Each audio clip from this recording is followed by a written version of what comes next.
There's been a lot of talk about Spider-Man's cinematic swings throughout the years and which one is the best. Brand New Day looks like it's gonna have some amazing practical swinging, dog. I'm seeing Tom Holland flip through the city so gracefully in these set photos. Is Spider-Man real? It looks beautiful. But Spidey's real greatest cinematic swing to date comes in the form of animation. It's damn near impossible to deny the fact that these larger-than-life characters from comics work so much better when they're translated from the page into animation versus live action. These characters were always meant to defy realism, and the greatest way to do that is through the limitless medium of animation. Every single swinging scene in both Into and Across the Spider-Verse are some of the greatest of all time. But there's one specific one that stands out to me more than any other. I wanted to say Miles swinging through Earth 42 so bad, but there's really not a lot of actual swinging going on here. He's literally running away from the past. But the real greatest cinematic swing is in Miles and Gwen swinging through Brooklyn, dog. It's phenomenal. Peep game.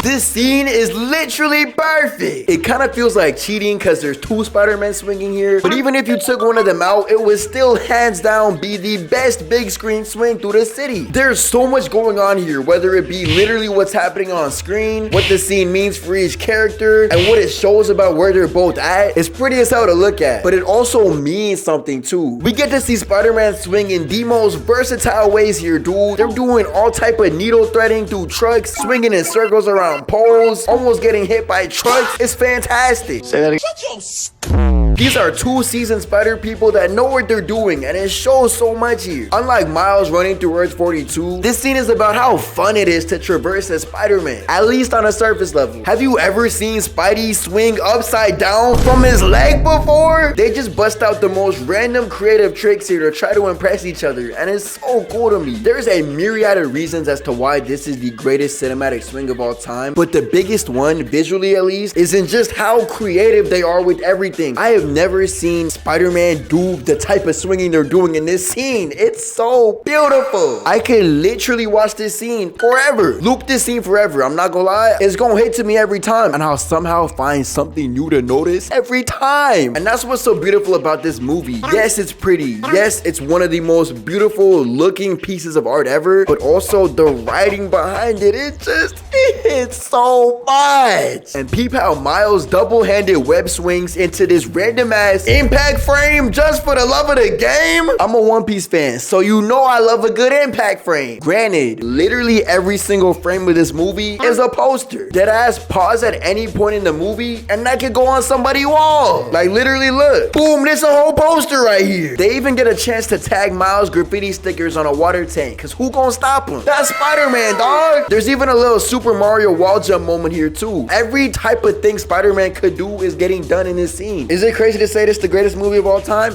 That's not crazy to say. We get to see so much of Brooklyn too. Like they're swinging under bridges, on top of buildings, onto trains. We get a little second of them swinging over somebody peacefully working on their garden. Like they didn't have to add this at all, but it helps breathe so much more life into this environment. A rooftop garden look like some vibes though, dog. Cities are just so fire. They're even fighting crime mid-swing. Oh my goodness, this movie is just so goated. Spidey really is friendly neighborhood as hell, because this kid has no reaction to him being in front of him through the window of this train. The people of Brooklyn are used to seeing this man everywhere. Bro is in his own world. Who is this little guardian, bro? Stop doing that. Also, who knows if this is intentional or not, but the way they run and jump off the roof here is like bar for bar how Peter did it in his introduction during the first movie. Like these are two seasoned Spideys now. Well, I guess Gwen been a seasoned Spidey already, but now they both are. Also, the way Miles' model turns completely white before almost getting hit by the train is such a fire way to mimic the effect of how bright those headlights are. Animation is just so marvelous, dude. New York is just so alive here too. Or I guess I should say Brooklyn specifically. We got cars everywhere, food trucks galore, pedestrians almost getting fried by cars. We got niggas cutting up on a highway. It's crazy. As a nigga that's never been to Brooklyn yet, it's sensational. But I have been meaning to go to Brooklyn for a long time now. The greatest YouTuber of all time, Etika, is literally from Brooklyn. I need to see that mural in person. I genuinely think the pacing of this movie is perfect because we get to see Miles interact with his city as Spidey for a considerable amount of time before going into different universes. Across the Spider-Verse needed to be a two-parter because imagine getting half of this movie cut out to make it to the full conclusion. It still would have been a goated movie, but because we got the split, this movie gets to breathe, and that's so awesome to me. Like when we had that opening scene with Miles after Gwen's intro for the first 20 minutes, you can just feel how much life there is in his universe's Brooklyn. I'm hearing from a couple of Brooklyn natives online that like Brooklyn is starting to get very gentrified, and it feels like Earth 1610's Brooklyn, it still gets to keep that culture, bruh. Cause look, assuming that 616 is the closest we get to our real world, Miles is 1610, his universe is Brooklyn, we get to just